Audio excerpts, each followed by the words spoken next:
Hello students, সকলে কেমন আছো? আশা করি সকলে ভালো এবং সুস্থ আছো। দেখো, আমরা একাদশ শ্রেণীর প্রথম সেমিস্টারের জন্য যে ভেক্টর চ্যাপ্টারটা আমরা এমসিকিউ কোশ্চেন শুরু করেছিলাম ছায়া প্রকাশনের এই বইটা থেকে, আজ আমরা 11 নম্বর এমসিকিউ থেকে 20 নম্বর এমসিকিউ পর্যন্ত প্রশ্নগুলোর সমাধান এই ভিডিওতে রাখবো। তো দেখো, আগের দিনের মতো যেটা বলার, এই বইটাতে যে এমসিকিউ প্রশ্নগুলো আছে ভেক্টরের, সেগুলো যেহেতু বইটা থেকে এইভাবে বোঝানোটা একটু মুশকিল, সেজন্য আমরা সেটাকে এই খাতায় লিখে নিয়েছি। তো আমরা এই খাতাটা দেখে সেগুলো সমাধান করব। তোমাদের হাতের কাছে এই বইটা থাকলে বইটা থেকে তোমরা মিলিয়ে দেখতে পারো, অথবা তোমাদের কাছে যদি ছায়া প্রকাশনের পুরনো বইটা থাকে তাহলে হয়তো আগে পরে থাকতে পারবে, কিন্তু তোমরা ওই প্রশ্নগুলো কিন্তু খুঁজে পাবে। তো চলো দেরি না করে আমরা আমাদের ভিডিও শুরু করি। আচ্ছা, আজকের প্রথম প্রশ্ন অর্থাৎ 11 নম্বর এমসিকিউ প্রশ্নটা কি আছে? a1 ও a2 দুটি অরৈখিক একক ভেক্টর এবং যদি a1 প্লাস a2 এর মডিউলাস মান √3 হয়, তাহলে a1 minus a2 dot 2a1 plus a2 এর মান কত হবে? অপশান এখানে 3টে দেওয়া আছে। তো আমাদের যে শর্ত দিয়েছে a1 প্লাস a2 এর লব্ধি √3, তাই তো? তাহলে এখান থেকে আমরা লব্ধির ফর্মুলায় ফেলে দিই যে a1 square plus a2 square plus 2a1 a2 cos θ equal to √3, দুপাশে আমরা স্কোয়ার করলে রুটটা উঠে গেল। এবার দেখো a1 a2 এদের মান কত? 1, তাহলে এটা 1 এটা 1 পাবো আমরা 2 ইন্টু এটা 1 এটা 1, তাহলে 2 cos θ। সেখান থেকে cos θ মান তোমরা নিজেরাও করে দেখতে পারো, cos θ মান হাফ, অর্থাৎ থিটার মান আসলো আমাদের 60। অর্থাৎ a1 আর a2 এই দুটো যদি ভেক্টর থাকে তাদের মধ্যে অ্যাঙ্গেল কত? তাদের মধ্যে অ্যাঙ্গেল হলো 60। a1 আর এই a2 এদের মধ্যে অ্যাঙ্গেল হলো 60। এটা হলো আমাদের ফার্স্ট কাজ। এরপরে কি করব? এরপর দেখো, আমাদের এটা ডট প্রোডাক্ট করতে হবে। তো আমরা সেটাকে লিখলাম, যেহেতু এই দুটো ভেক্টর, তোমরা উপরে একটু অ্যারোহেড দিয়ে নিও, তাহলে তোমাদের মানে বোঝার সুবিধা হবে এটা ডট প্রোডাক্ট। তাহলে a1 এর সাথে এটাকে ডট প্রোডাক্ট করলে 2a1 dot a1 plus a1 এর সাথে a2, তাহলে a1 vector dot a2 vector. ঠিক একইভাবে a2 যদি এখানে এর সাথে গুণ হয় তাহলে কত হবে? -2 a2 a1, তো -2 a2 a1, তারপরে মাইনাস a2 আর a2 দুটো ভেক্টর। আর আমরা যদি দুটো সেম ইউনিট ভেক্টরের ডট প্রোডাক্ট করলে কত হবে? 1, তাহলে 2 ইন্টু a1 আর a1 এর ডট প্রোডাক্ট করে 1 আসে, অর্থাৎ 2 এটা পেলাম। এরপরে a1 আর a2, তাহলে a1 a2 cos θ, তো এদের দুজনের মধ্যে অ্যাঙ্গেল 60 ডিগ্রি আমরা আগে বার করে নিয়েছি, সেটাই বসিয়েছি। ঠিক একইভাবে -2 a1 a2 cos θ, থিটার জায়গায় a1 আর a2 এর মধ্যে 60 ডিগ্রি অ্যাঙ্গেল বসিয়ে দিয়েছি। মাইনাস a2 আর a2 দুটো same unit vector dot product আবার 1 হয়, তাই 2 থেকে 1 বাদ দিয়ে 1। আর এখানে দেখো, এখানে পাবো আমরা 1, আর এখানে 1 না, সরি, এখানে পাবো আমরা এই দুটো বাদ দিলে কি মাইনাস a1 a2 cos 60 এর মান হাফ, দিয়ে হাফ বসিয়ে দিলে এখানে পাচ্ছি আমরা আনসার কত? হাফ। ঠিক আছে, অর্থাৎ অপশান সি হলো আমাদের রাইট আনসার। যদি একবারে বুঝতে অসুবিধা হয়, ভিডিওটা পজ করে তোমরা এই যুক্তিগুলো পরপর ধীরে ধীরে দেখো, তাহলে তোমাদের কিন্তু এটা সহজ হয়ে যাবে। ওকে, আচ্ছা, আমরা নেক্সট ভিডিওতে চলে যাই। পরের দাগে অর্থাৎ 12 দাগে আমাদের কি বলেছে, যে এখানে একটা ভেক্টর দিয়েছে, বলছে একটি একক ভেক্টর হলে সি এর মান কত? তো যদি এটা একক ভেক্টর হয় তাহলে এর মানটা কত হবে? 1। তো এই যদি একটা ভেক্টর, এটাকে আমরা এ ভেক্টর হিসেবে ধরি, তাহলে A vector equal to 0.5 i cap plus 0.8 J cap plus C K cap. তাহলে এই ভেক্টরের মান কত হবে? মান আমরা জানি √0.5 এর স্কোয়ার প্লাস 0.8 এর স্কোয়ার প্লাস সি স্কোয়ার। এটা হলো এ ভেক্টরের মান। তো এ ভেক্টর যদি একক ভেক্টর হয় তাহলে এই মানটা সমান কত লিখতে পারি? 1। তার মানে আমরা এখান থেকে কত পাবো? 0.25, আর এখানে 0.64 প্লাস সি স্কোয়ার। যদি আমরা স্কোয়ার করে দিই দুই পাশে, তাহলে এটা 1 হয়ে যাবে, রুটটা উঠে যাবে। তার মানে কত হচ্ছে এখানে? 0.89 plus C square equal to 1। তার মানে এখান থেকে সি স্কোয়ার ইকুয়াল টু আমরা পাচ্ছি 0.11, সেখান থেকে সি হবে কত? √0.11, প্লাস মাইনাস হোক, যাই হোক, সি এর মানটা কত হবে? √0.11। কোন অপশান আছে? অপশান বি হলো আমাদের রাইট আনসার। ওকে, তাহলে এটা খুব জটিল ছিল না। এর পরেরটা কি বলছে? এ ভেক্টর দিয়ে দিয়েছে একটা মান এবং বি ভেক্টর তার মানটাও দিয়ে দিয়েছে, দুটি ভেক্টর। আচ্ছা, বি এর অভিমুখে এ ভেক্টরের মান, তার কার অভিমুখে? বি এর অভিমুখে। যার অভিমুখে বলবে, আমাদের প্রথম কাজ হলো তার হলো একক ভেক্টর বার করা। তাহলে বি ভেক্টরের এটা কত হবে? I cap plus J cap. B ভেক্টরের মান কত হবে সেটা মড বি আকারে লিখতে পারি, এর পাশে আছে কি 1, তার মানে 1 স্কোয়ার প্লাস 1 স্কোয়ার মানে কত? √2। এটা এখানে লিখি √2। তাহলে বি এর একক ভেক্টর কত? বি এর একক ভেক্টরকে আমরা এখানে বি ক্যাপ দিয়ে প্রকাশ করতে পারি, বি ভেক্টর বাই তার মান, সরি এটা বি ভেক্টরের মান, তার মানে এটা যদি নিচে যায় তো 1/√2 i cap plus 1/√2 J cap, কারণ √2 দিয়ে তো ভাগ হবে বিটাকে, তাহলে এটা আসবে। তাহলে এটা কী পেলাম, বি এর একক ভেক্টর, যেহেতু বি এর অভিমুখে বলেছে তাই বি এর একক ভেক্টর বার করেছি। এরপরে কি করব আমরা, এ ভেক্টর ডট বি এর ক্যাপ, অর্থাৎ বি এর অভিমুখে বলেছে তাই বি এর একক ভেক্টরটা নিতে হবে। তো এ ভেক্টর কী ছিল, এ ভেক্টর ছিল 2i cap plus 3j cap, আর বি ভেক্টরটা কী ছিল, বি এর একক ভেক্টরটা কী ছিল 1/√2 i cap plus 1/√2 j cap. তার মানে কি i এর পাশে কত আছে 2 আর এর i এর পাশে কত আছে 1/√2 গুণ প্লাস 3 ইন্টু 1/√2 গুণ, তার মানে 5/√2, অর্থাৎ অপশান সি হলো এর রাইট আনসার।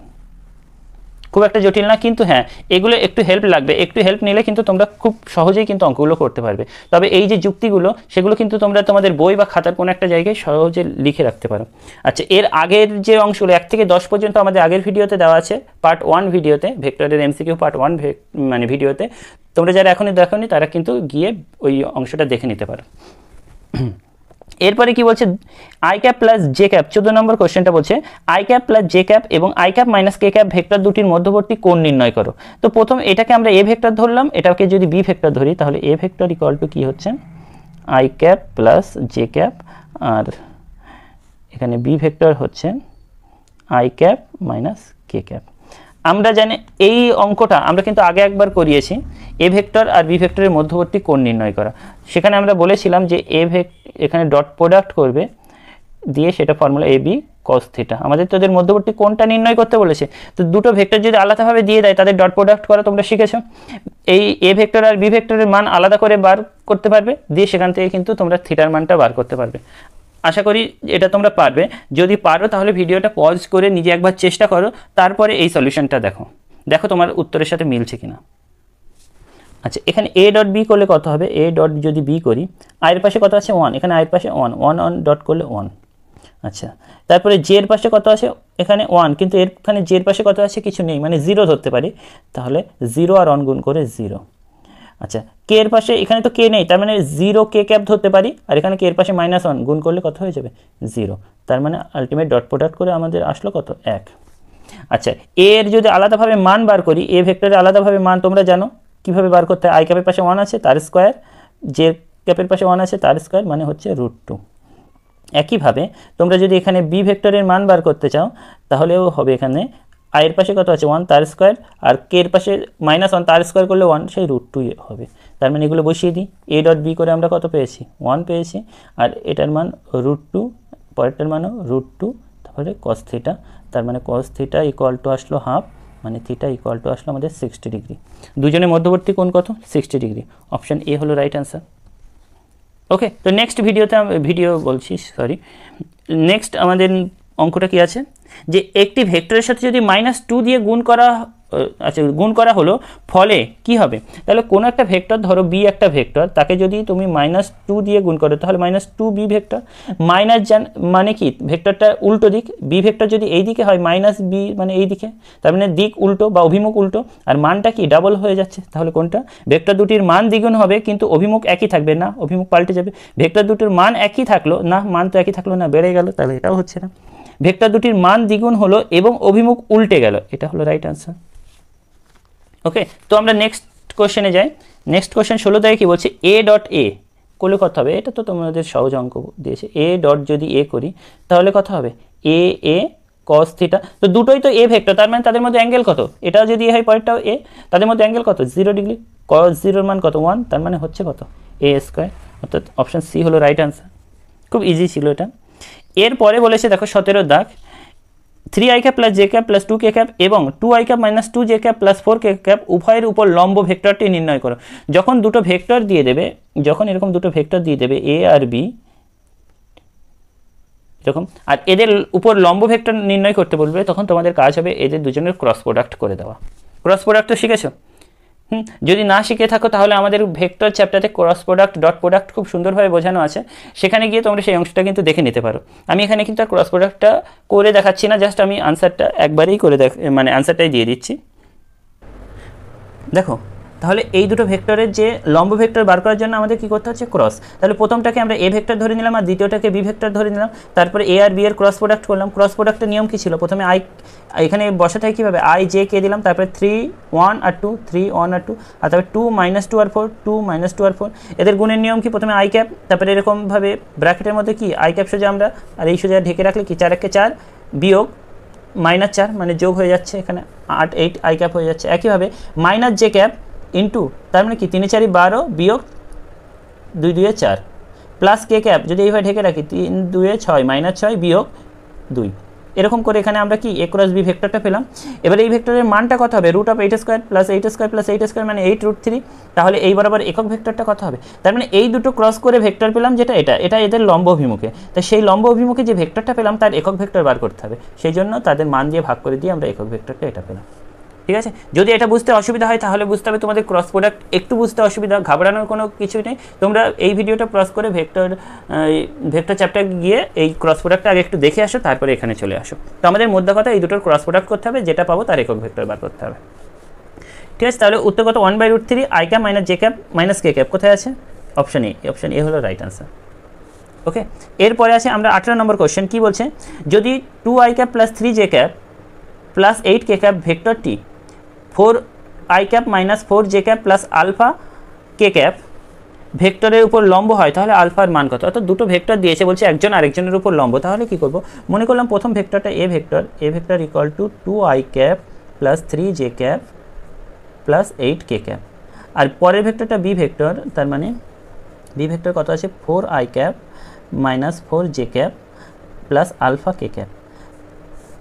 আচ্ছা, দুটো ভেক্টর যদি পরস্পর লম্ব হয় তাহলে তাদের ডট প্রোডাক্ট কত হবে, 0। তার মানে এদের ডট প্রোডাক্টটা প্রথমে বার করবো, সেটাকে আমরা 0 বসিয়ে দেবো। এ ডট বি করলে 4 2 8 মাইনাস 3 4 12 প্লাস 8 আলফা, তাই তো। এদের ডট প্রোডাক্ট লম্ব হলে এদের ডট প্রোডাক্ট কত হবে, 0। সেখান থেকে কি বলতে পারি আমরা, এখান থেকে কি পাচ্ছি, -4 প্লাস 8 আলফা ইকুয়াল টু 0, বা 8 alpha equal to 4, alpha equal to 4/8 মানে হাফ।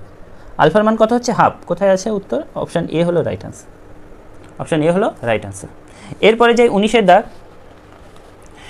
দাগ বলছে যে ভেক্টরটি A cos θ i cap plus B sin θ j ক্যাপের সাথে লম্ব সেটি হলো। তো এর সাথে যে লম্ব, এই ভেক্টরের সাথে যে ভেক্টরটা লম্ব সেই ভেক্টরের সাথে এর যদি ডট করা হয় তাহলে কত পাবো, 0। তাহলে আমরা কি করব, এর সাথে প্রথম একে ডট প্রোডাক্ট করব, কত আসে। এর সাথে প্রথমে একে ডট প্রোডাক্ট করব, দেখব কত আসে। এর সাথে এটাকে ডট প্রোডাক্ট করব, দেখব যার সাথে ডট প্রোডাক্ট করে 0 আসবে সে হলো এই ভেক্টরের সাথে লম্ব। তো চলো আমরা একবার ট্রাই করি। তাহলে প্রথমে কি আছে, তো এটাকে আমরা একটা ভেক্টর লিখলাম A cos θ i cap plus B sin θ j cap. ঠিক আছে, তো এরপরে যদি আমরা প্রথম ভেক্টরটাকে নিই B sin θ i cap minus A cos θ j cap. তোমাদের যেহেতু এমসিকিউ আছে সুতরাং আনসার বার করতে পারলে হলো। তার মানে এখানে কত আসবে, ডট প্রোডাক্ট করলে এটাকে তুমি এ ভেক্টর ধরতে পারো, এটাকে বি ভেক্টর ধরতে পারো, ধরে তুমি ডট প্রোডাক্ট করলে কী হবে, A B cos θ sin θ minus A B, এটাও cos θ sin θ। তার মানে এখানে কত হচ্ছে, ডট প্রোডাক্ট করে কত হচ্ছে, 0। তার মানে এটা এর ওপর লম্ব। এক নম্বরটা তো হচ্ছে, পরেরগুলো হচ্ছে কিনা একটু দেখি। তাহলে প্রথমটা কত আছে, সে আবার A cos θ i cap plus B sin θ j cap, B sin θ j cap. তাহলে একইভাবে তোমরা নিজেরাও প্র্যাকটিস করে দেখতে, 1/a sin θ i cap minus 1/b cos θ j cap. তার মানে এখানে গুণ করলে এটা কত হয়েছে, 1 cos θ sin θ মাইনাস এখানেও দেখো cos θ sin θ হচ্ছে, অর্থাৎ এখানেও কিন্তু আমরা 0 পাচ্ছি। তার মানে এটাও কিন্তু এর সাথে লম্ব। 3 নম্বরটা কি আছে, 3 নম্বরটাও তোমরা যদি এটা করে দেখো যে A cos θ i cap plus B sin θ j cap plus 0 K cap, তো তাই তো। আর পরেরটা আছে কি 5 কে ক্যাপ। তার মানে পরের যে ভেক্টরটার এটা কি 0 j ক্যাপ, এটা কি 0 i ক্যাপ। তার মানে দেখো এটা গুণ করলে 0, এটা গুণ করলে 0, এটা গুণ করলে 0। তার মানে এদের সাথে ডট প্রোডাক্ট করলে কত, 0। তার মানে তিনটের সাথেই যদি ডট প্রোডাক্ট করি হচ্ছে 0। তিনজনই এই ভেক্টরের সাথে লম্বভাবে অবস্থান করবে, অর্থাৎ উত্তর হবে উপরের সবকটি। নিজেরা আরেকবার চেষ্টা করো। এরপরে আছে 20 দাগ, বলছে এক্স প্লাস ওয়াই এবং এক্স মাইনাস ওয়াই মানে দুটি বলের লব্ধি। লব্ধি মানে কি, যোগফল। লব্ধি এটা বলে দিয়েছে তাদের মধ্যবর্তী কোণ কত। তাও এই দুটো যদি লব্ধি এটা হয় তাহলে লব্ধি ইকুয়াল টু আমরা কি জানি, লব্ধি X square plus Y square equal to কী হবে, √a² + b² + 2ab cos θ। তো a স্কোয়ার মানে কি লিখবো, এক্স প্লাস ওয়াই এর whole square plus B square মানে এক্স মাইনাস ওয়াই এর whole square plus 2 into x plus y into x minus y cos theta, এটা আসবে। দুপাশে যদি স্কোয়ার করে দিই রুট আউট হয়ে যাবে, তার মানে এখানে থাকবে কি X square plus Y square. এ তো রুট আউট হয়ে গেল যেহেতু আমাদের দুপাশে স্কোয়ার করে দিয়েছি। তো এটা দেখো কিসের ফর্মুলা বলো তো, 2 into x square plus Y স্কোয়ারের ফর্মুলা, প্লাস এখানে দেখো 2 into x square minus Y square A plus B into A minus B cos theta. তাহলে সেখান থেকে পাবো কি, এটা যদি এই পাশে নিয়ে আসি তাহলে আমাদের থাকবে minus x square plus Y square, তাই না? এখানে এক্স স্কোয়ার আছে, এখানে দুটো এক্স স্কোয়ার, এই পাশে আসলে মাইনাস এক্স স্কোয়ার, একইভাবে এই পাশে আসলে মাইনাস ওয়াই স্কোয়ার, কমন নিয়ে আমরা এটা লিখতে পারি। তার মানে এখানে পড়ে থাকছে কত, 2 into x square minus Y square cos theta. তার মানে কস থিটা কত পাবো, এখান থেকে কস থিটা কত পাবো, cos theta equal to minus x square plus Y square by 2 into x square minus Y square. Theta equal to কি, কজ ইনভার্স এই যেটা ছিল এটা minus x square plus Y square by 2 into x square plus x square minus Y square, মাইনাসটা নিচে। তার মানে কোন অপশানটার সাথে মিল পাচ্ছি আমরা, দেখো অপশান এর সাথে মিল পাচ্ছি, অর্থাৎ অপশান এ হলো রাইট আনসার। তো এই গেল 11 থেকে 20 পর্যন্ত। প্রথম আমরা 1 থেকে 10 পর্যন্ত আগের ফার্স্ট পার্টে দিয়েছি, আর এই সেকেন্ড পার্টে দিলাম 11 থেকে 20 পর্যন্ত এমসিকিউ সলিউশন। কোন বইটা থেকে আবারও বলে দিই, যে ছায়া প্রকাশনীর এই যে টেক্সট বুক যেটা দোয়ারি মজুমদার মাইতি, তার এমসিকিউ প্রশ্ন। তোমাদের হাতে যদি 2024-এর রিসেন্ট বইটা থাকে তাহলে তোমরা পরপর দাগ নম্বরের সাথে মিল পাবে, আর পুরনো বই যদি থাকে তাহলে তোমরা কিন্তু আগে পরে খুঁজে অঙ্কগুলো পাবে। যেখানেই পাও না কেন তোমরা এই যে সলিউশনগুলো প্র্যাকটিস করো। দেখো ভেক্টর তুমি যতই পড়ো এই সলিউশন এইগুলো প্র্যাকটিস না করলে কিন্তু কোশ্চেনের আনসার করতে পারবে না। তো এই ছিল আজকের মানে টোটাল ভিডিওটা ভালো লাগলে অবশ্যই তোমরা লাইক করবে, আর ভিডিওটা তোমাদের কেমন লাগলো, কতটা হেল্পফুল হলো বা এর সম্বন্ধে আর কি তোমাদের প্রয়োজন সেগুলো অবশ্যই কমেন্টে জানাবে। তো ভালো থাকবে, ততক্ষণে বাই। আর ফার্স্ট সেমিস্টারের জন্য খুব সুন্দরভাবে প্রস্তুত নেবে। মনে রাখবে ফার্স্ট সেমিস্টারে ফিজিক্সের সেটা সব থেকে ভাইটাল, সব মনে করতে পারো, সব থেকে কঠিন অংশ ভেক্টরের এই মেকানিক্স পার্টটা, আর সেইগুলো যেহেতু পারফর্ম করছো বেশি প্র্যাকটিস করো। ওকে, বাই।